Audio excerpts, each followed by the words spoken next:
ప్రభు అయిన యేసుక్రీస్తు నామం పేరిట మీ అందరికీ నా హృదయపూర్వక వందనాలు చెల్లిస్తున్నాను. పరిశుద్ధ గ్రంథము నుండి యోహాను శుభవార్త 19వ అధ్యాయము 30వ వచనాన్ని మనం చదువుకుందాం. 19వ అధ్యాయము 30వ వచనం.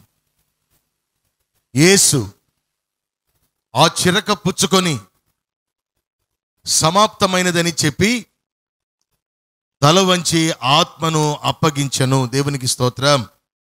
ఇక్కడ ప్రభువు తనను పంపినటువంటి తండ్రితో ఒక చివరి ప్రార్థన చేశాడు.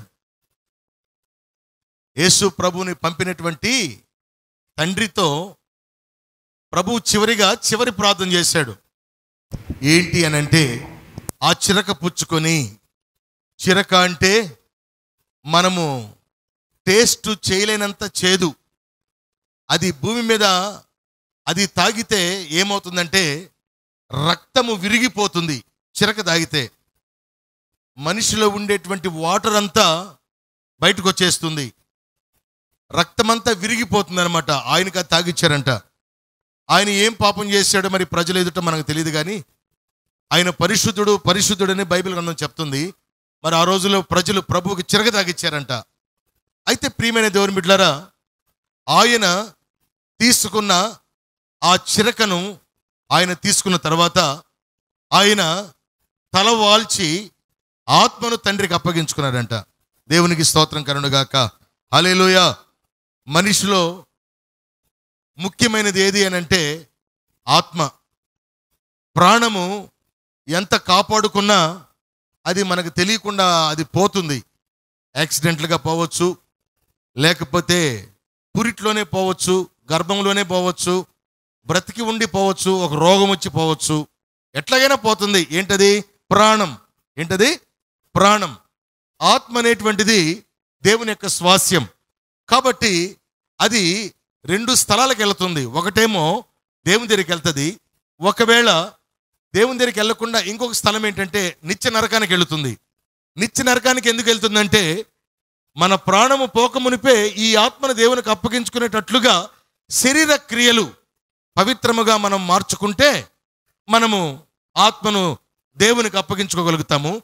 మన ప్రాణం పోకమునిపే ఈ శరీర క్రియలను మనము వాక్యానుసారంగా, దైవ చిత్తానుసారంగా ఆయన చిందించిన రక్తముతో శుద్ధీకరించబడినట్లుగా మార్చుకోకపోతే మరణించిన తర్వాత మన యొక్క ఆత్మ అగ్నిగుండంకి వెళ్తుంది. కాబట్టి ఇక్కడ ఆత్మ ఎక్కడికి వెళ్తుందో ఇక్కడ రాయబడింది. లోకము ప్రభువుకి ఏమిచ్చిందో ఇక్కడ రాయబడింది. ఆయన తల వంచాడు, నేనంతా ముగిచ్చాను, సమాప్తమైందని చెప్పేశాడు. దేవునికి స్తోత్రం కలుగునుగాక. భూమి మీద యేసు ప్రభు చేసినటువంటి యొక్క చివరి కార్యాన్ని ఒక రోజున మనం కూడా ప్రియమైన దేవుని బిడ్డలారా ముగించాలి. మన ఆత్మను తండ్రికి అప్పగించుకోవాలి. యేసు ప్రభు వలే మనము పాపము లేకపోయినా కూడా ఆయన చిరకను తాగాడు. ఎందుకు తాగాడు? పాపులలో పాపము తీసివేయటకు ఆయన చిరక తాగాడు. పాపులలో పాపము తీసివేయబడుటకు ఆయన సిలువ వేయబడ్డాడు. పాపులలో పాపము తీసివేయబడుటకు ఆయన పరలోకం నుంచి వచ్చాడు. పాపులలో పాపము తీసివేయుటకు వారిని ఆయన వెళ్ళిన మార్గంలో తీసుకుని వెళ్ళి ఆయన ఇంటిలో చేర్చుకున్నటకు ఆయన భూమి మీదకి వచ్చాడు. దేవునికి స్తోత్రం కలుగునుగాక. కాబట్టి భూమి మీద ఉన్నటువంటి మనమంతా కూడా పరలోకం వెళ్ళాలి అని అంటే మన ఆత్మ తండ్రి అంగీకరించాలి, ఆయన తీసుకోవాలి, ఆయన ఇష్టపడాలి. ఆయన ఇష్టపడాలంటే లోకములో బ్రతికినంత కాలం చేదైన పరిస్థితులు, లోకములో బ్రతికినంత కాలం మనల్ని వెంబడించేటువంటి పాప పరిస్థితులు, లోకములో బ్రతికినంత కాలం మనలను, మన ఆత్మను తండ్రి రాజ్యము చేరకుండా శరీరమును పాపయుక్తంగా మార్చేటువంటి పరిస్థితులలో మనల్ని మనం జాగ్రత్తగా చేసుకొని బ్రతకాలి. దేవునికి స్తోత్రం. ఈరోజు ఉదయాన్నే మనమంతా శుభ్రంగా స్నానం చేసి వచ్చాం కదండి. మళ్ళీ రేపు పొద్దున్నే స్నానం చేసే బయటికి వెళ్ళాలి మనం, డ్యూటీస్ కానీ, కాలేజెస్ కానీ, పనులకు కానీ, ఎక్కడికైనా కానీ. ఎందుకని? తెలియకుండా మన ఒంటిలో ఒక డస్ట్ మన బాడీకి పడుతుంది. దాని ద్వారా చిరాకు, దాని ద్వారా వాసన, దాని ద్వారా చెమట, దాని ద్వారా మరి ఈరోజు స్నానం చేసాం కదా, రేపు ఎందుకు చేయాలి? అంతే, బాడీకి తెలియకుండా మంట అట్టుకుంటుంది కదండి. అదే రీతిగా ఈ యొక్క ఆత్మీయ జీవితానికి తెలియకుండా పాపం అంటుకుంటుంది. ఏమంటుకుంటుందండి? పాపం.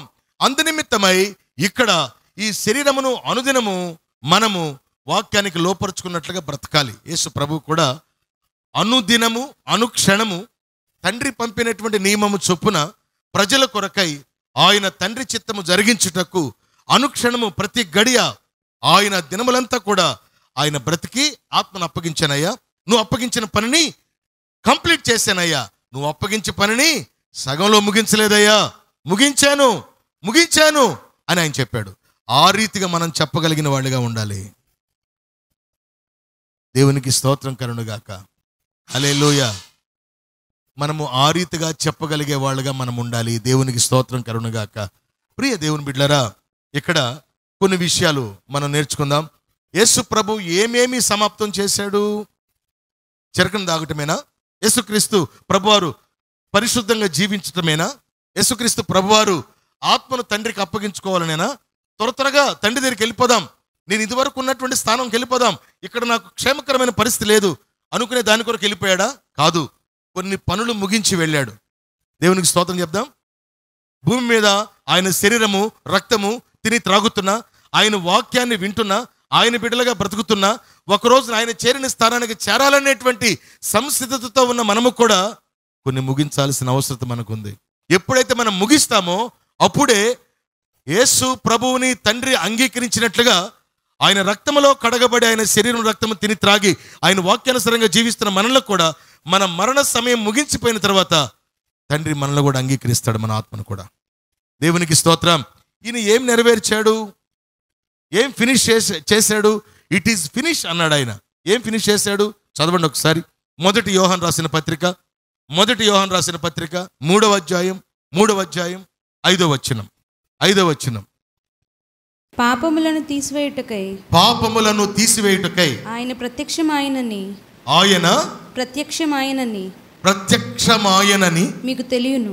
మీకు తెలియను. ఆయన యందు పాపమేమీ లేదు. దేవునికి స్తోత్రం. హల్లెలూయా. మొదటి యోహాను రాసిన పత్రిక 3:5. ఆయన ఎవరండి? పాపములను తీసివేయుటకు పాపము లేనివానిగా వచ్చాడంట. వచ్చి పాపము లేనివానిగా మరణించాడంట. మరణించిన తర్వాత పాపము లేనివాడు గనుక ఆత్మ తండ్రి అంగీకరించాడంట. ఎవరిని ప్రభు అంగీకరిస్తాడండి? సృష్టికర్త అయినటువంటి యెహోవా, తండ్రి అనబడు యెహోవా, సకల సంపదల గని అనబడు యెహోవా ఎవరిని అంగీకరిస్తాడండి? పాపము లేని వారిని అని చెప్పండి గట్టిగా. ఎవరిని అంగీకరిస్తాడండి? పాపము లేని వారిని అంగీకరిస్తాడు. ఎవరి ప్రార్థన అంగీకరిస్తాడండి? పాపం లేని వారి ప్రార్థన అంగీకరిస్తాడు. దేవునికి స్తోత్రం చెప్దాం. హల్లెలూయా. ఇక్కడ చాలా మంది చూడండి, ప్రభువు వెళ్ళిపోయాడు అని చెప్పి అనుకుంటారు. ఆయన వెళ్ళిపోవటానికి ఆయన ఇష్ట ప్రకారంగా వెళ్ళలేదు. తండ్రి చెప్పిన పనంతటిని కూడా అది ఘోరమైన శిక్షతో ముడిపడి ఉన్నప్పటికీ కూడా ఆ శిక్షను ఆయన అనుభవించి ఆయనకి చివరిగా ఆత్మను అప్పగిస్తున్నాను. ఈ భూమి మీద చాలా మంది చనిపోయినప్పుడు మనం వెళతాం, జ్ఞాపకార్థ కూటాలకు చనిపోయినప్పుడు వెళతాం. చనిపోయినప్పుడు వెళ్ళినప్పుడు మా ఇంట్లో ఈయన చనిపోయేటప్పుడు ఈయన బాప్తీసం తీసుకున్న వ్యక్తే, ఈమె బాప్తీసం తీసుకున్న వ్యక్తే, వీళ్ళు ప్రార్థనకి వెళ్ళినోళ్లే. చనిపోయేటప్పుడు ఆత్మను అర్పిస్తున్నాను అని చెప్పారు అని చెప్పగలిగిన సాక్ష్యం ఎక్కడైనా శవం దగ్గర వింటాం మనం? ఆత్మను అర్పిస్తున్నాను ప్రభువా అని మరణించిన వాళ్ళని మనం ఎక్కడైనా విన్నామా? లేదు. ఏదైనా జ్ఞాపకార్థ కూటంలో సాక్ష్యం చెప్పడం విన్నామా? లేదు. ఈయన గొప్ప సాక్ష్యం కలిగి ఉన్నాడు. ఏంటండి? అంత కఠినమైన శిక్షను భరించి ఆ మిట్ట మధ్యాహ్నం నట్ట నడుజాము కఠినమైనటువంటి శిక్ష, భారం, ముళ్ళు గుచ్చుకుంటూ, చర్మము చీలిపోతూ, రక్తము స్రవిస్తూ, భయంకరమైనటువంటి భరించలేని బాధతో, మొయ్యలేని భారముతో ఆయన ఉండి ఆయన అంత చేసి ప్రశాంతంగా నా ఆత్మను అప్పగిస్తున్నానని చెప్పాడండి. ఆయన నోట్లో లాస్ట్ ఏం మాట వచ్చింది? అమ్మా, పంపిన తండ్రితో మాట్లాడుకున్నాడు. హల్లెలూయా, హల్లెలూయా. ప్రియమైన దేవుని బిడ్డలారా, ఇది ఎలాగూ సాధ్యము ఆయనకు అనంటే పరిశుద్ధుడు గనుక. మనము కూడా ఆ పరిశుద్ధిని ద్వారా పరిశుద్ధపరచబడిన వారమైతే మనకిచ్చిన 80 సంవత్సరముల ఆయుష్ కాలం అంతా కూడా మనం ఎలా జీవిస్తామంటే ప్రాణము నిమిత్తము జీవించము, ఆత్మను అర్పించుకునేటువంటి వారి నిమిత్తమై ఆయన మనకంటే ముందుగా వెళ్ళి సిద్ధపరిచిన ఆ పరలోక రాజ్యంలో ప్రవేశించే నిమిత్తమై జీవించు వారిముగా ఉంటాం. మరణమునకు భయపడము. హల్లెలూయా. యేసు ప్రభు కొరడా దెబ్బలు కొడతా ఉంటే, నన్ను కొట్టకండి నా ప్రాణం పోద్ది, నన్ను కొట్టకండి నా రక్తమంతా కారిపోద్ది, నన్ను కొట్టకండి నా ప్రాణం పోద్ది అని అనలేదండి. అలా నిలబడ్డాడు. హల్లెలూయా. ఎందుకో తెలుసా? ప్రాణమును, జీవమును, మరణమును అన్నిటినీ ఆయన వశపరచుకోగలిగినటువంటి అధికారి. ఆమేన్ చెప్పండి, ఆమేన్ చెప్పండి. ఇప్పుడు మనం ఆయన తిని త్రాగుతున్నామంటే మనం ఎవరమండి? ఆయన లాంటి వారమని చెప్పండి. ఇప్పుడు నేను ఎలా ఉంటాను? మా నాన్నలాగా ఉంటా. మీరు ఎలా ఉంటారు? మీ అమ్మ నాన్నలాగా ఉంటారు. ఇప్పుడు మనకు అమ్మ నాన్న పోలికలు వచ్చేసినాయి, ఆల్రెడీ ఉన్నాం. ఇప్పుడు మనం ఏ పోలికలోకి మారుతున్నాం? సంపూర్ణమైన పోలికలోకి మారుతున్నాం. ఏం పోలిక? ఈ పోలిక మరుగైపోయే పోలిక. మా నాన్న ఉన్నాడు, నన్ను కన్నాడు, మా నాన్న మరుగైపోయాడు. నేను పుట్టాను, జీవిస్తాను, నేను మరుగైపోతాను. ఇది మరుగైపోయే పోలిక, మరుగుగాని పోలిక. ప్రభు యేసు శరీర రక్తం. ఆమేన్ చెప్పండి, చెప్పండి, ఆమేన్ చెప్పండి. హల్లెలూయా. ఈ భూమి మీద ఉన్నటువంటి మన యొక్క జీవితాలు మరుగు కాని ఈ దీన శరీరమును మహిమ శరీరముగా, అంటే యేసు ప్రభు మహిమతో ఏ రీతిగా సమాధి గుండెను చీల్చుకుని బయటకు వచ్చాడో, ఆయన గాయములన్నీ కూడా మానిపోయి ఉన్నాయో, ఒక గుర్తు కొరకై పక్కలో బల్లెపు పోటును, ఒక గుర్తు కొరకై చేతిలో గాయములను మనకు సాక్ష్యముగా చూపించుటకు ఉంచుకున్నాడో, అది మహిమ దేహము. నన్ను ముట్టద్దు మరియా, నేను ప్రభు దగ్గరికి ఎక్కిపోవాలి అని చెప్పాడో, అలాంటి మహిమ దేహము ఈ దీన శరీరమును మహిమ శరీరమునకు మార్చుటకు మనలను ఆయన రూపములోనికి సమరూపముగా సిద్ధపరచాడు. దేవునికి స్తోత్రం కలుగుగాక. మనం ఎవరమండి? యేసు ప్రభు రూపములోనికి సమరూపముగా మార్చబడుటకు అర్హత కలిగి ముద్రించబడిన వారము. హల్లెలూయా. కనుక నా ప్రియమైన దేవుని బిడ్డలారా, ఈయన ఎందుకు ఏమి ముగించాడు సిలువలో అనంటే, పాపమును తుడిచివేసేటువంటి కార్యమును ఆయన ముగించి, నా ఆత్మను తండ్రి నీకు అప్పగిస్తున్నాను, నేను నీవు అప్పగించింది ఫినిష్ చేశాను అని అప్పగించాడు. దేవునికి స్తోత్రం కలుగుగాక.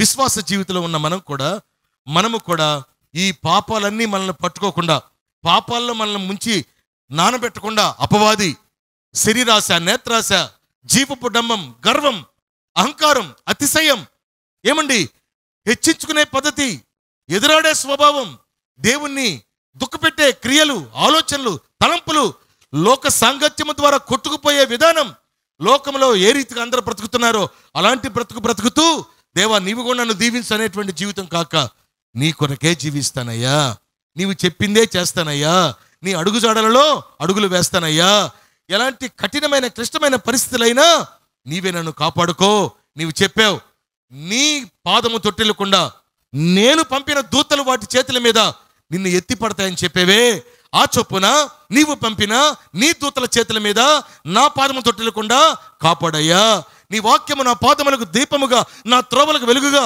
ఉంచయ్యా అని మనం బ్రతకాలి. ఈ భూమి మీద జీవిస్తున్న మనం పరిశుద్ధ ఆదివారాన్ని పరిశుద్ధంగా ఆయన్ని మహింపరచాలి. ఎక్కడికి మనకు వెళ్ళటానికి అధికారం లేదు. మనం అలాంటి పనులన్నా పెట్టుకుంటే ఏదో ఒక శోధన మన మీద ఉంటుందండి, మన తల మీద ఉంటుందండి. దరిద్రాన్ని తల మీద ఎక్కించుకున్నట్టే. ప్రభు చెప్పాడు, నేను 6 దినములు సృష్టిని సృజించాను. ఏంటండి? ఇప్పుడు ఒక చైనా వాళ్ళు కానీ, నేపాల్ వాళ్ళు కానీ, జపాన్ వాళ్ళు కానీ ఏదైనా ఒక వస్తువు కనిపెట్టాలంటే కొన్ని సంవత్సరాలు పడుతుంది, ఎన్నో ట్రయల్స్ వేస్తారు. దేవుడు 6 రోజుల మొత్తం సృజించేశాడు. అంత మాత్రమే కాకుండా సృజించబడినవి మరలా భూమిలో దాచిపెట్టాడు, రిజర్వ్ చేసి పెట్టాడు. ఇప్పుడు భూమి మీద ఉన్నటువంటి కోట్ల ప్రజలకు సరిపడా బంగారు ఉంది. ఇప్పుడు కొత్తగా పుట్టేవాళ్ళకి బంగారు కావాలి, ఏం చేయాలా? వీళ్ళే లాక్కొని పెట్టుకోవాలా? భూమిలో ఉంది బంగారు, మరలా రిజర్వేషన్ చేసి పెట్టాడు. దానికి మిషనరీ ఉంది, దానికి ఇంజనీర్స్ ఉన్నారు. ఎంత దేవుడో! చైనా వాడు, జపాన్ వాడు, నేపాల్ వాడు దీన్ని కనిపెట్టాలంటే ఏం చేయాలి? 10 ఏళ్ళు పడుతుంది. ప్రభు 6 రోజుల్లో మొత్తం సృజించాడు. ఆమేన్. ఎవరు గొప్పోడు? జపానుడు గొప్పోడా? జపానుడు ఏదైనా కనిపెట్టాలన్నా భూమిలో దవ్వాలా. భూమిలో దాచిపెట్టినోడు ఎవరు? సృష్టికర్త. ఎవరు గొప్పోడు? దేవునికి స్తోత్రం కలుగునుగాక. నా ప్రియమైన దేవుని బిడ్డలారా, చూడండి, ఇక్కడ ఇంత చేసిన దేవుడు ఒక మాట చెప్పాడు, ఇవంతా మీ కొరకు నేను చేశాను కనుక 7వ దినాన నన్ను ఆరాధించండి, మీకు ఎప్పుడు ఏది కావాలో అది మీకు ఇస్తానన్నాడు. ఈరోజు చాలామంది 7వ రోజున ఏం చేస్తారు తెలుసా? సంపాదన కోసం వెళ్తారు, దేవుని ఆశీర్వాదం కొరకు రారు. సంపాదన కోసం వెళ్తారు, దేవుని ఆశీర్వాదం కోసం రారు. అక్కడే మనిషికి దేవునికి వైరం. 7వ రోజు ఏం చేయాలి? మనము ఆయన సన్నిధికి రావాలి. ఏం చేయాలి అమ్మా? దేవునికి స్తోత్రం కలుగునుగాక. కాబట్టి ప్రియమైన దేవుని బిడ్డలారా, 7వ రోజున మనము దైవ చిత్త ప్రకారంగా ఆయన సన్నిధికి వచ్చి 7వ రోజున మనము ప్రభువా నా బ్రతుకులో, ప్రభువా నా కుటుంబంలో, ప్రభువా నా 6 రోజుల ప్రయాసలో, ప్రభువా నా ఆరోగ్యంలో, ప్రభువా నా అక్కర్లలో, ప్రభువా నా యొక్క శక్తి బలములో, ప్రభువా నా ఆలోచనలో, ప్రభువా నాకు తెలియకుండా ప్రభు ఏం జరుగుతుందో తెలియదు, కానీ ఎంతో నేను కొదువు కలిగి కొరత కలిగి ఉన్నాను, ఈ కొరత నీవు దీవెనకరంగా మార్చవని 7వ రోజు ఆయన సన్నిధిలో మన శరీరముతో, మన మోకాళ్లతో, మన కన్నీళ్లతో, మన బ్రతుకులో ఉన్నటువంటి వేదనకరమైన దుస్థితితో, నిండైనటువంటి కన్నీళ్లతో ఆయన సన్నిధికి వస్తే దేవుడు నిన్ను దృష్టిస్తాడు, దేవుడు నిన్ను హత్తుకుంటాడు. ఆమేన్. హల్లెలూయా, హల్లెలూయా, హల్లెలూయా. నా ప్రియమైన దేవుని బిడ్డలారా, కాబట్టి ఇక్కడ ఆయన పాపము తుడిచివేశాడు. అయితే అయినప్పటికీ చాలా మంది చిగురించకుండా, ఫలించకుండా, దీవించబడకుండా ఉన్నారు, జ్ఞానముతో వర్ధిల్లలేకపోతున్నారు. వారి కుటుంబానికి, వారి జీవితానికి, దేవునికి అనుకూలంగా లేరంటే దానికి కారణం ఏంటంటే ఆయనైతే పాపం తుడిచేశారు. ఇక్కడ ప్రతి ఒక్క వ్యక్తి నేను తొడవబడిన వాడను, తొడవబడిన దానను, నా బ్రతుకులో దేవుడు తన యొక్క నీతి, కృప, చిగురు, కార్యము చిగురించాలి అని ప్రయాసపడేవాళ్ళు లేరండి ఈ రోజుల్లో. ప్రభువే అన్ని చూసుకుంటాళ్లే, ప్రభువే అన్ని చేసుకుంటాళ్లే, ప్రభువే అన్ని చూసుకుంటాళ్లే, ప్రభువే అన్ని చేసుకుంటాళ్లే, ప్రభువే అన్ని చూసుకుంటా అన్నాడు ఆ దేవుడు. తొడవబడిన వారు, కడగబడిన వారు, పవిత్రపరచబడిన వారు ప్రభువుని 7వ రోజున హత్తుకొని పెనవేసుకొని జీవించాలి. దేవునికి స్తోత్రం. ఆయన మాట దాటిపోకూడదు. దేవునికి స్తోత్రం. ఆయన మాట చెప్పండి, గట్టిగా చెప్పండి, దాటిపోకూడదు. వారమంతయు దానిని మనం జరిగిస్తూ ఉంటే 2వ వారానికి కొంచెం అలవాటు అయిపోద్ది. 2వ వారం కూడా జరిగిస్తూ బ్రతికితే 3వ వారం దాదాపుగా మార్పు వస్తుంది. 3వ వారం కూడా అలా జరిగిస్తూ పోతే 21 రోజులు నీ మార్పు నీకు కనబడుతుంది. దాంట్లో దేవుని కృప చూస్తావు. ఈ రోజు అనుకుంటే పొద్దునగా మర్చిపోతారు చాలా మంది. ఇప్పుడు అనుకుంటారు ఇక నుంచి నేను దేవుని బిడ్డగా బ్రతికేస్తా, దీవెన పొందేస్తా. పొద్దున లేచి నీ మీద నీకు భారం ఉండాలి. ప్రభువైతే ఆయన కార్చిన రక్తంతో నిన్ను భారము భరించే వ్యక్తిగా కాకుండా నీకు సులువైనటువంటి జీవితం జీవించుతూ గాకని నిన్ను ఆకర్షించాడు ఆల్రెడీ. ఇక నీవు ఆయన మీద ఆధారపడి బ్రతకాలి. దేవునికి స్తోత్రం కలుగునుగాక. ఇక్కడ ప్రియమైన దేవుని బిడ్డలారా, ఆయన పాపం లేనివాడిగా వచ్చి, పాపం లేనివాడిగా బ్రతికి, పాపముతో ఉన్నటువంటి, రోగముతో ఉన్నటువంటి వారిని స్వస్థపరిచి, ఏమండి పాపములు కడిగివేసి, దేవునికి అంటే సృష్టికర్తకు మనకు ఒక రూట్ క్లియర్ చేసిపోయాడు. నా నామం పేరట మీరు నా తండ్రికి ప్రార్థన చేయండి, అప్పుడు నా తండ్రి మీకేం కావాలో అన్నీ ఇస్తాడు. మనం ఏం చేస్తాం ప్రార్థన? యేసు నామములో అడుగుతున్నాము తండ్రి, ఆమెన్. ఎక్కడ యేసు నామములో అడుగుతున్నాము యేసయ్యా అంటామా? యేసు నామములో అడుగుతున్నాము తండ్రి అంటామా? అంటే తండ్రికి మనకు ఒక అడ్డం లేకుండా ఒక మంచి సంపూర్ణమైన స్వతంత్రతను ప్రభు కలుగు చేశాడు. ప్రభు కలుగు చేసిన తర్వాత, ఆయన కడిగి వేసిన తర్వాత, తుడిచి వేసిన తర్వాత, ఇక నీవు యేసు నామములో నీవు శుద్ధీకరించబడ్డావు గనక తండ్రికి ఏదైనా అప్పగించి ఏదైనా పొందేటువంటి స్వతంత్రత నువ్వు కలిగి ఉండినట్లుగా ఆదివారము, అనుదినము నీ ప్రతి పని, ఆలోచన అన్నిటిలో కూడా దైవ చిత్త ప్రకారంగా బ్రతకాల్సిన బ్రతుకులో మనం ఉండవలసిన వారమై ఉన్నాం. అప్పుడు దేవుడు నీ ప్రాణానికి, నీ శరీరానికి, నీ ఆత్మకు ఏ కొరత లేకుండా సంపూర్ణునిగా చేస్తాడు. నిన్ను, నీ కుటుంబాన్ని చేస్తాడు, నీ భవిష్యత్తుని చేస్తాడు, నీ అనుదిన జీవితాన్ని చేస్తాడు. దేవునికి స్తోత్రం కలుగునుగాక. హల్లెలూయా, హల్లెలూయా. చూడండి ప్రియమైన దేవుని బిడ్డలారా, రెండో మాట కూడా చూద్దాం. హెబ్రీకి రాసిన పత్రిక. ఇంకేం ఫినిష్ చేశాడు ఆయన? తన దేవుని ప్రజల ఆయన మన కొరకు వచ్చిన ప్రభు ఇంకేం ఫినిష్ చేశాడు? రెండో చూద్దాం. హెబ్రీ పత్రిక 10వ అధ్యాయం 12వ వచనం. ఈయనైతే పాపముల నిమిత్తమై సదాకాలము నిలుచు ఒక్క బలిని అర్పించి సదాకాలము నిలుచు పాపముల నిమిత్తమై సదాకాలము నిలుచు ఒక బలిని అర్పించి అప్పటి నుండి తన శత్రువులు తన శత్రువు ఎవరు? తన శత్రువు అపవాది. అపవాది అంటే క్రీస్తు విరోధి, వాక్య విరోధి, రక్షణకు విరోధి, దీవెనకు విరోధి, పరలోకమునకు విరోధి. ఎవరాడు? సాతాను, అపవాది. ఆయనను ఏం చేశాడంట? తన పాదములకు పాదపీఠముగా, తన పాదముల ఎదుట కాదు, పాదాల కింద ఒక పీటలాగా నేను ఉంచున్నాను ఇప్పుడు పీట. అలా చేసుకున్నాడంటే యేసు ప్రభు. చేయబడు వరకు యేసు ప్రభు యొక్క పాదాల కింద ఒక పీటగా ఉన్నాడు. ఎవడాడు? అపవాది. చేయబడు వరకు కనిపెట్టుచు దేవుని కుడిపార్శ్వమున ఆసీనుడాయెను. దేవుని కుడిపార్శ్వమున ఆసీనుడాయెను. హల్లెలూయా. ఇట్టి ఆధిపత్యం నేను నీవు కూడా కలిగి ఉండాలి. ఎందుకో తెలుసా? ఆయన శరీరము రక్తము తిని త్రాగుతున్నాం కాబట్టి. మనం ఎవరమండి? మనము కాదు, మనలో ఆయన నివసిస్తున్నాడు. ప్రభు ఏం చేశాడు? సాతాన్ని పేట్లాగా చేసి పెట్టాడు. పెట్టి ఏం చేశాడు? వారి మీద ప్రవక్తలను ఆ పీట విడిచిపెట్టి వెళ్ళిపోయాడు. కానీ ఈ పీట ఎవరికి కిందకి వెళ్తుంది ఇప్పుడు? ప్రవక్తల యొక్క ప్రవచనాలను, శిష్యుల యొక్క చిందించిన సమర్పించిన రక్తమును, యేసు ప్రభు కార్చిన రక్తమును, ఆయన మన కొరకు ఇచ్చినటువంటి రొట్టె ద్రాక్షరసమును, ఆయన మనకిచ్చిన వాక్యమును ఎవరైతే కలిగి ఉంటారో వాళ్ళ పాదాల కింద పెట్టెళ్ళాడయి. లేకపోతే వాళ్ళలో మళ్ళీ ప్రవేశిస్తాడు. ఇప్పుడు ప్రభువు ఆల్రెడీ పాపము లేనివానిగా మరణించి ఆ మరణము పరిశుద్ధిని మరణముగా ఎంచినందుకు తండ్రి అయిన దేవుడు ఆయన్ని మహామహిమతో లేపగా, ఈ సాతానుడు ఏం చేశాడు? పరిశుద్ధుడిని మనం మరణానికి అప్పగించాం, దేవాతి దేవుడు పరిశుద్ధుడిని లేపాడు, కాబట్టి నేను ఆయన పాదాల కింద వెళ్ళిపోయి ఓడిపోయాను అని ఒప్పేసుకున్నాడు. ఒప్పేసుకున్న తర్వాత ఇప్పుడు మరలా ఆ సాతాను మనల్ని మోసం చేయకుండా, ఓడించకుండా ఉండాలంటే మనము కూడా దాన్ని నొక్కి పట్టాలంటే మనం ఏం చేయాలి?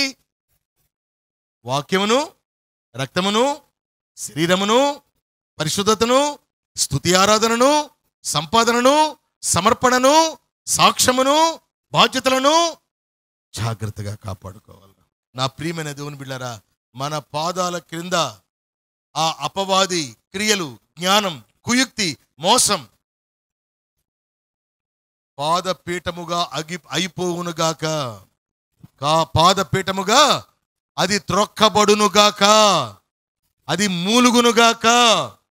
దేవుడు తన సంఘము, తన రక్తములో కడగబడినటువంటి నీతిమంతులందరినీ కూడా దేవుడు తన రాజ్యమునకు తీసుకుని వెళ్ళిన తర్వాత ఈ యొక్క పాదాల కింద ఉండేటువంటి వీడు నిత్య అగ్ని గుండమునకు వెళ్ళునుగాక. ఎక్కడికి వెళ్తాడు వీడు? ఇంకా వీడికి మళ్ళీ ఇల్లు మనం ఖాళీ చేసిన ఇళ్ళలో వాడికి వాడు ఉండడానికి వీల్లేదు. మనం విడిచిపెట్టిన బంగారు వాడు తగిలించుకొని తిరగడానికి వీల్లేదు. వాడికి అగ్నిగుండం ఉంది, అక్కడికి వెళ్తాడు. భూమి మీద ఉండేటువంటి ఐశ్వర్యవంతులు ఎవరైనా, ధనికులు ఎవరైనా, డబ్బు కలిగిన వారు ఎవరైనా, వజ్రాలు, వైడూర్యాలు, బంగారము కలిగిన వారు ఎవరైనా, అందగాళ్ళు, జ్ఞానవంతులు ఎవరైనా వారికి ఉన్న అన్నిటిని విడిచిపెట్టి మహిమ దేహముతో వెళ్ళవలసిన వారై ఉన్నారు. ఆమేన్ చెప్పండి. ఈ విడిచిపెట్టినవి అపవాదేం దోచుకోడు, వాడు కూడా అగ్నిగుండంకు వెళ్ళవలసిన వాడై ఉన్నాడు. మట్టిలో నుంచి కలిగిన మరలా మట్టిలోకి వెళ్ళిపోవడానికి సిద్ధంగా ఉన్నాయి. అది దేహమైనా, బంగారైనా, వెండైనా, డబ్బైనా, అధికారమైనా, ఎవరైనా మట్టిలో చేయబడిన అన్ని మట్టిలోకి వెళ్ళబోతున్నాయి.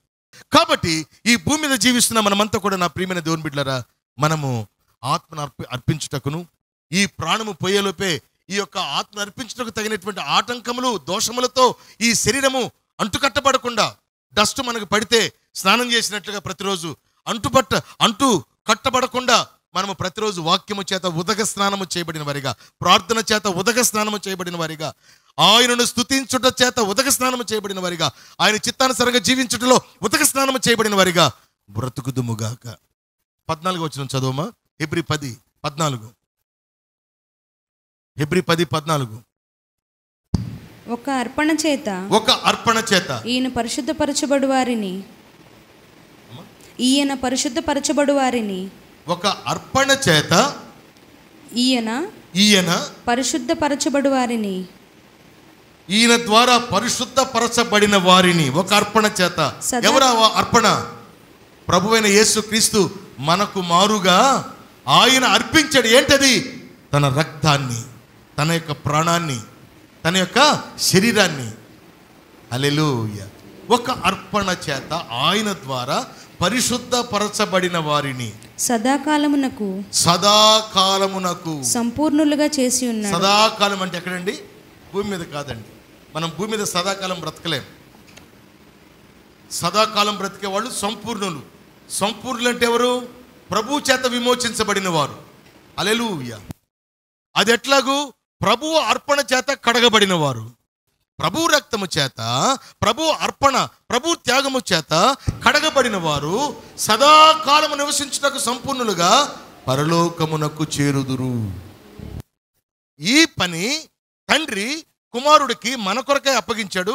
ఇట్ ఈస్ ఫినిష్ అన్నాడు. అది కూడా ఫినిష్ చేశాడంట దేవుడు. హల్లెలూయా, హల్లెలూయా.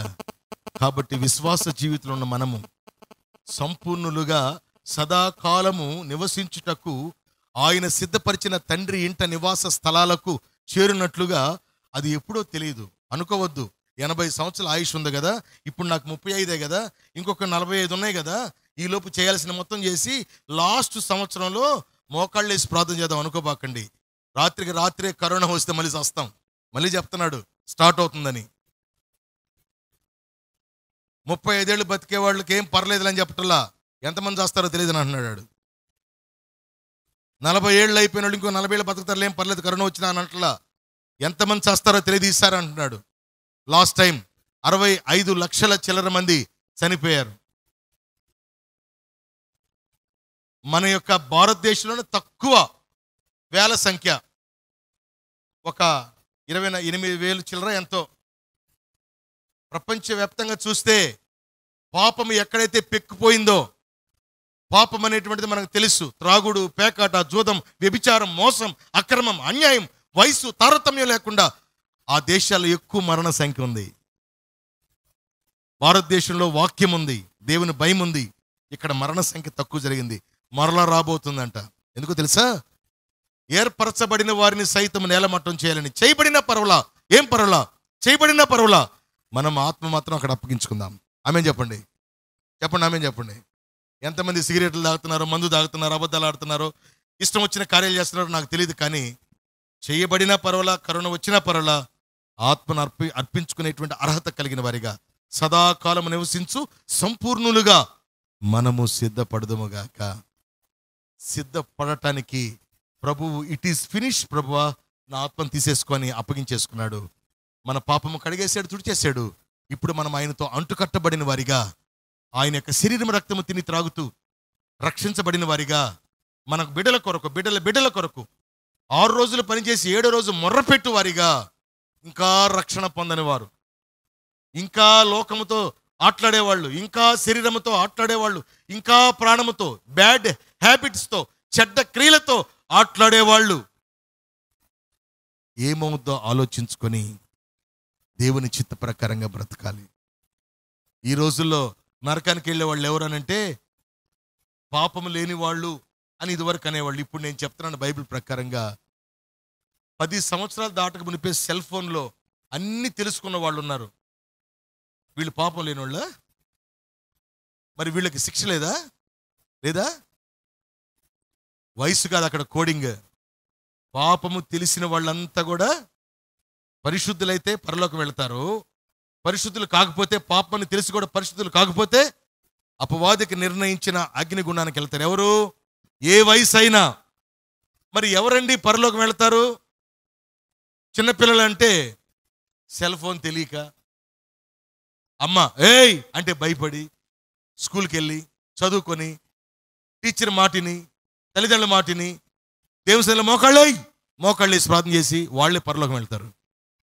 మిగతా వాళ్ళు చెప్పండి.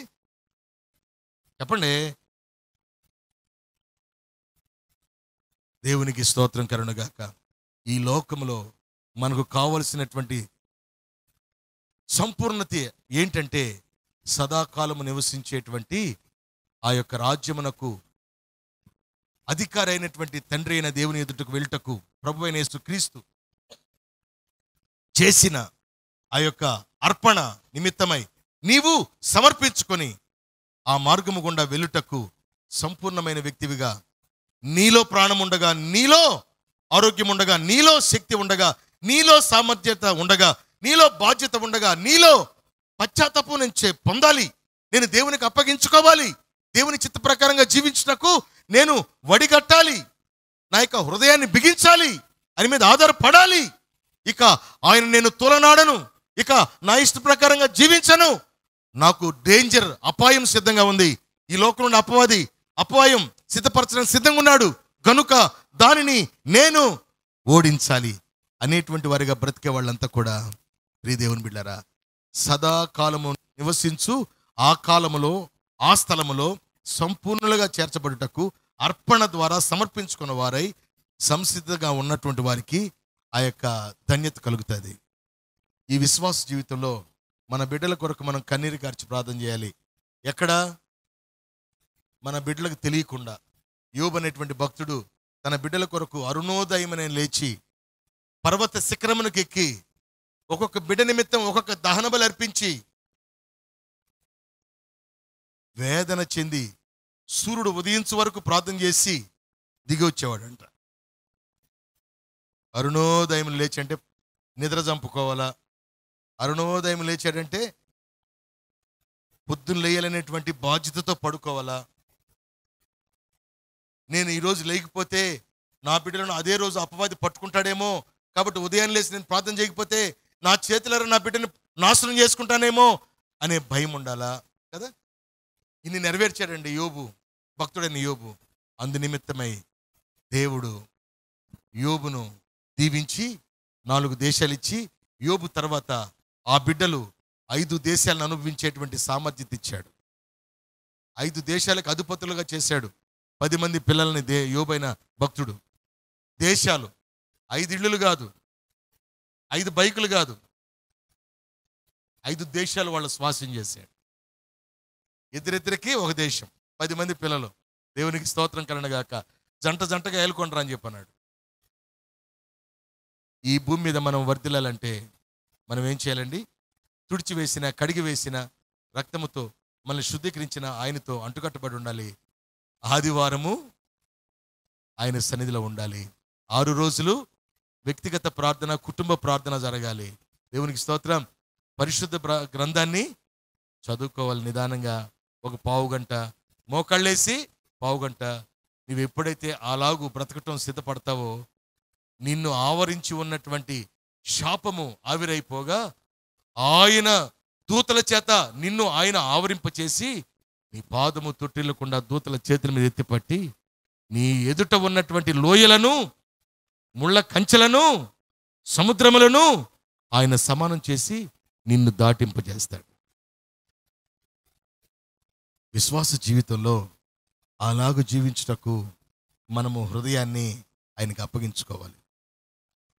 అలాంటి బ్రతికేటువంటి వాణిగా నీవు ప్రయాసపడుతుంటే ఇంకా నా దేవుడు చెప్పిన ఆజ్ఞ ప్రకారంగా నేను ఎక్కడ మిస్ అవుతున్నాను, ఇంకా నా దేవుడు చెప్పిన ఇష్టమును ఎక్కడ నేను ఉల్లంఘిస్తున్నాను అనే భయముతో నువ్వు బ్రతుకుతూ ఉంటే అనుదినము దేవుడు నిన్ను సమీపిస్తాడు.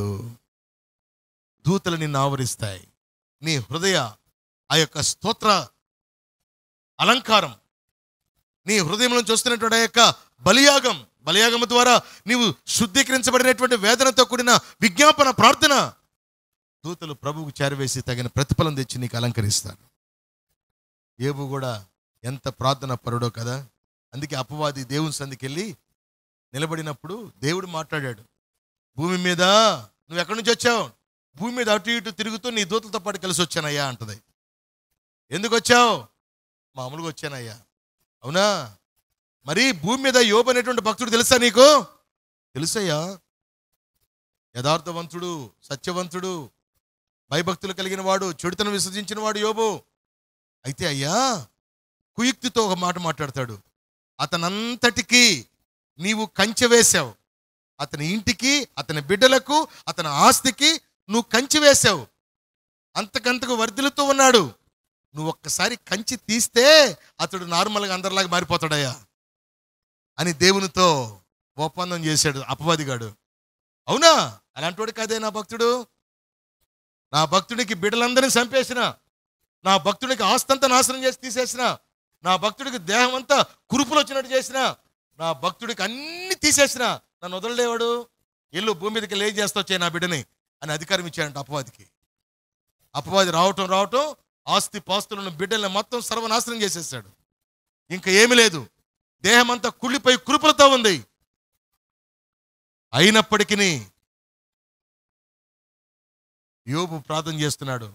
ఏం చేస్తున్నాడు తెలుసా? దేవా, నీవు అన్నీ ఇచ్చినప్పుడు నేనెంతో సంతోషించి నిన్ను స్తోత్రించి స్తుతించా. నీవన్నీ తీసేసావు, ఇచ్చింది నీవే, తీసేసింది నీవే. నేను ఎందుకు నిన్ను దూషిస్తాను ప్రభువా? సంతోషిస్తున్నా, స్తోత్రిస్తున్నా, నిన్ను ఆరాధిస్తున్నా అనంటే దేవాతి దేవుడు ఎంత ఆనందపడ్డాడో. నా బిడ్డకు భూమి మీద ఐశ్వర్యం కొరకే భక్తుడు కాదు, పరలోకములో ఉండే స్వాస్యమును సంపాదించుకొని సదాకాలము సంపూర్ణునిగా జీవించుటకు ఇతడు భక్తుడు అని దేవాతి దేవుడు అపవాదిని ఇక సాతాను శోధించడానికి అవకాశం లేకుండా ఒక దేశంలో ఐశ్వర్యవంతుడైన భుజు దేశంలో 5 దేశాలను ఆయనకు అప్పగించి వర్ధిల చేశాడండి. అపవాది ఓడిపోయాడు. నీ నిమిత్తమై అపవాది ఒకళ్ళు ఛాలెంజ్ చేస్తే అపవాది ఓడిపోతాడా? నువ్వు ఓడిపోతావా? నీకు ఇచ్చినటువంటి చిన్న డెవలప్మెంట్ అట్లా ఆపేయడానికి ఒక వారం, దేవుడు లేడు, గీవుడు లేడు, చర్చి లేదు, గిచ్చి లేదు.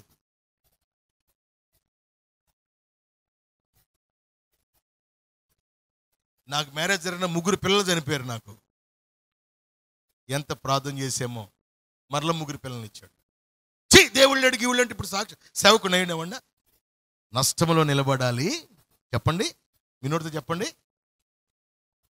సమృద్ధిలో నిలబడాలి విశ్వాసం అంటే. ఈ రోజుల్లో విశ్వాసులు నష్టంలో నిలబడటం చేత కాదు. సమృద్ధి అయితే చర్చికి వస్తారు, వాళ్ళు కాదండి పరలోకం వెళ్ళేది. ప్రభువు కూడా భూమి మీదకి వచ్చి పంచపక్ష పరమాణాలు తిని బంగారు తగిలించుకొని గదలతో బల్యాలతో బరిసెలతో యుద్ధం చేయలే, పొడిపించుకున్నాడు. అందుకే లోకాన్ని జయించాడు. ప్రభు గురించి రాశాడు బైబిల్లో పరిశుద్ధాత్ముడు. ఆయన భూలోకము మీద ఉన్నటువంటి సకల దేవతలన్నిటి మీద అధికారము పొందినవాడు. కొట్టండి చప్పట్లు. ఆయన ఎవరండి? భూలోకములో ఉన్న శక్తులన్నిటి మీద అధికారము కలిగిన వాడు. అవన్నీ ఒక రోజున ఆయన ఎదుట సాష్టాంగపడి నమస్కరించి గడగడలాడతాయంట. మరి ఆయన అంతటి అధికారం పొందటానికి ఆయన ఏం చేశాడు? పొడవబడ్డాడు. గదలు గేదలు కత్తులు బరిసెలు ఒక బ్యాచ్ నేసుకొని రాలా.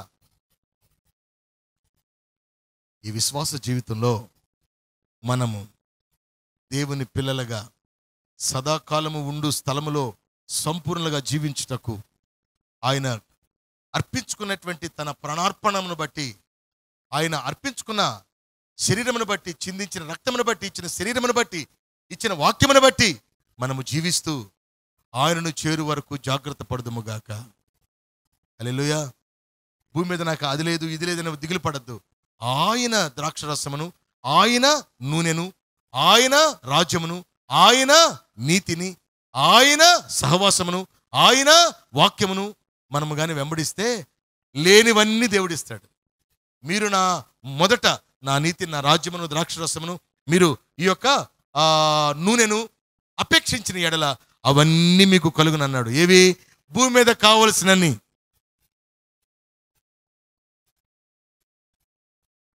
గట్టిగా ఆమేన్ చెప్పండి. నిలబడదాం, ప్రార్థన చేద్దాం. దేవా, నీ కనుదృష్టి మా మీద ఉంచాయా. ఒకసారి ఒప్పందం చేసుకుని ప్రార్థన చేద్దాం. దేవా, భూమి మీద నైనా బ్రతుకుతున్న బ్రతుకులో అవస్థతలు అక్కలు కలిగి ఉన్నటువంటి మా బ్రతుకును మీరు దృష్టించి మా అవస్థతల అక్కర్లునైనా తండ్రి నీ చిత్త ప్రకారంగా తీర్చు. మా ఉద్రేకతను బట్టి కాదు, మా తొందరపాటును బట్టి కాదు, నీ చిత్త ప్రకారంగా తీర్చు. ఏ వయసుకు తగినటువంటి అవసరత అక్కర తీర్చగలిగిన ఐశ్వర్యవంతుడు అయి ఉన్నావో ఆ ఐశ్వర్యము చేత నా అవసరత నా అక్కర నీవు తీర్చు ప్రభువా. ప్రార్థన చేయండి. దేవా, నీ కనుదృష్టి నా మీద ఉంచు, నీ కనుదృష్టి నా కుటుంబం మీద ఉంచు, నీ కనుదృష్టి ఈ 5వ మాసము దేవా లాస్ట్ వారములో నా ప్రార్థన జీవితం బట్టి నన్ను దృష్టించు. తగిన ప్రతిఫలం మాకు దయచేయ ప్రభు. మేలుతో సంతృప్తి పరచునైనా, కీడును తప్పించునైనా. అపవాదిని మీరు ఏ రీతిగా పాదపీఠముగా చేసుకున్నారో నేను కూడా నీ రక్తమును శరీరమును తిని త్రాగుతూ దేవా నీ వాక్యమును విన్నటువంటి నేను కూడా కన్నీరు కార్చి చేస్తున్న ప్రార్థనను బట్టి నన్ను మీరు దృష్టించి అపవాది నా మీద చలామణి చేయకుండా నా పాదముల కింద పాదపీఠముగా ఉండునట్లుగా నాకు అధికారం దయచేయండి. భూమి మీద ఉన్నటువంటి సకల శక్తుల మీద నీవు అధికారం కలిగి ఉన్నట్లుగానే పాపమునకు కర్త, నాశనమునకు కర్త, మరణమునకు కర్త అయినటువంటి అపవాదిని నా పాదాల కింద నేను త్రొక్కున్నట్లుగా అధికారం దయచేయండి. ఇంకా రక్షణ పొందని వారు రక్షణ పొందండి. ప్రియ స్నేహితులారా, ప్రియ దైవజనమా, ఇంకా బాప్తిసం పొందకుండా, రక్షణ పొందకుండా, నీ హృదయంలో దేవునికి చోటు ఇవ్వకుండా, ఆయన రక్షణలో నీవు దాచపడకుండా ఉన్నట్లయితే రక్షణ పొందుడుకు దయచేసి సిద్ధపడు. ప్రియ కుమారుడా, కుమార్తె, దేవుడు నిన్ను దీవిస్తాడు. దేవుని యొక్క వాగ్దాన ఫలమును అనుభవిస్తావు. నిన్ను బట్టి నీ కుటుంబం దీవించబడుతుంది. నిన్ను బట్టి కుటుంబాలు దీవించబడతాయి. ఈ లోకంలో దేవునికి సాక్షిగా బ్రతుకు. ఈ లోకంలో సాతాను ద్వారా అణగద్రొక్కబడేవాడిగా బ్రతకద్దు. దేవునికి సాక్షిగా బ్రతుకు. దేవుడిచ్చిన అవకాశాన్ని నీవు సద్వినియోగపరుచుకో. దినములు చెడ్డవి గనక, సమయము మంచి సమయము కాదు గనక సమయమును పోనివ్వక సమయమును సద్వినియోగం చేసుకో. ఈ దినములు అనేకులకు చెడ్డగా ఉన్నాయేమో, నీకు ఆశీర్వాదకరంగా ఉండాలి. ఈ దినములు అనేకులకు దుఃఖకరంగా ఉన్నాయేమో, నీకు జయ జీవితంతో కూడినటువంటిదిగా మారాలి.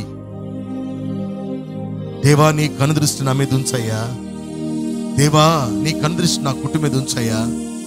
దేవా, రక్షించుకో, రక్షించుకో, రక్షించబడిన కుటుంబంగా చేయయ్యా. ప్రార్థన చేసుకోండి, ప్రార్థన చేసుకోండి, ప్రార్థన చేసుకోండి. దేవా, నీ బిడ్డల ప్రార్థన అంగీకరించయ్యా. దేవా, నీ బిడ్డల యొక్క హృదయ అర్పణ అంగీకరించయ్యా. సదాకాలము నిలుచు సంపూర్ణులుగా దేవా, నీవు అర్పించిన నీ ప్రాణాత్మ దేహములు అనేటువంటి అర్పణ ద్వారా మేము కొనబడి ఉన్నాం. మేము మా సొత్తు కాదు, మేము నీ సొత్తు. దేవా, నీ దృష్టి మా మీద నిలుపునైనా, మా సమర్పణ మీద నిలుపునైనా, మా ప్రాణాత్మ దేహముల మీద నిలుపునైనా. నీ కొరకై బ్రతుకున్నట్లుగా సహాయం చేయండి.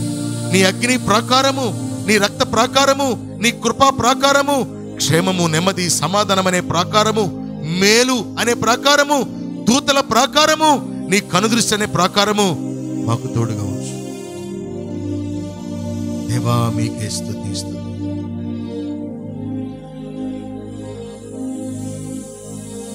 నీ కనుదృష్టి మా మీద ఉంచలే.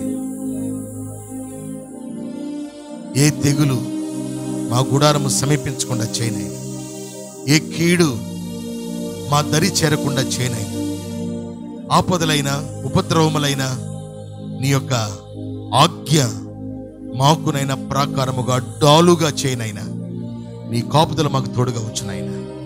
అయ్యా నా తండ్రి, ఇక్కడ ఉన్నటువంటి నైనా ప్రార్థన చేసుకుంటున్న హృదయాలను దర్శించండి. దేవా, ఎవరైతే నీ కనికరము పొందాలో, దేవా, ఎవరైతే నీ కృప పొందాలో, దేవా, ఎవరైతే నీ మేలు పొందాలో, దేవా, వారి హృదయంలో చేసుకున్న తీర్మానమును బట్టి ఒక్కొక్కరిని నా ప్రభువా మీరు బలపరచండి, మీరు దీవించండి, మీరు ఆశీర్వదించండి, మీరు బలపరచండి, దీవించండి, ఆశీర్వదించండి. ఒకే ఒక అర్పణ అనేటువంటి నీ ద్వారా మేము నీ స్వాస్యముగా ముద్రించండి, ముద్రించండి. నీ రక్తముతో కడగబడిన వారిగా, తొడవబడిన వారిగా నీవునైనా తండ్రి మా పాపమంతా కూడా సిలువలో భరించి మాకు విమోచన కలుగు చేసిన, మాకు తేలిక జీవితం ఇచ్చిన జీవితముతో మేము బ్రతుకుటకు సహాయం చేయండి. మా దినములు మాకు తెలియదునైనా, మేము ఎంతకాలం బ్రతుకుతామో తెలియదునైనా, బ్రతికి ఉండగానే మా యొక్కనైనా తండ్రి లైఫ్ నీ చేతిలో పెట్టి దేవా కళంకము, మచ్చ, ముడత, డాగు లేకుండా జీవించే జీవితమును బట్టి దీవించి ఆశీర్వదించండి నాయన. ఈ కల్వరి కృపాస్తానికి నాయన ఈ ఆరాధనకు వచ్చిన బిడ్డలందరినీ సమర్పిస్తూ బలాదివారం నైనా ఆశీర్వాదకరంగా జరిగించి మీరు మహిమ పొందమని, నీ కనుదృష్టి మా మీద ఉంచి ఘనత, మహిమ, ప్రభావాలు మీరే పొందమని ఈ కల్వరి కృపాస్తానికి మమ్మల్ని అందరిని అప్పగించుకుంటూ వచ్చిన బిడ్డలను, వారి కుటుంబ సభ్యులను, వారి యొక్క వారమంత్యు జీవించబోతున్నటువంటి వారి ప్రయాణము, ప్రయాస, వారి పనులు, బాధ్యతలన్నిటినీ కూడా నీ దయగలిగిన, కృప కలిగిన హస్తాలకు అప్పగిస్తూ ఉంటుండగా దయతో, కృపతో స్వీకరించి బలపరిచి, దీవించి, ఆశీర్వదించి మీరు మహిమ పొందమని నజరేయుడైన యేసు నామమున అడుగుతున్నాము తండ్రి. ఆమేన్. హల్లెలూయా, హల్లెలూయా. అందరికి వందనాలు. దేవుడి మాటలు దీవించుగాక. హల్లెలూయా.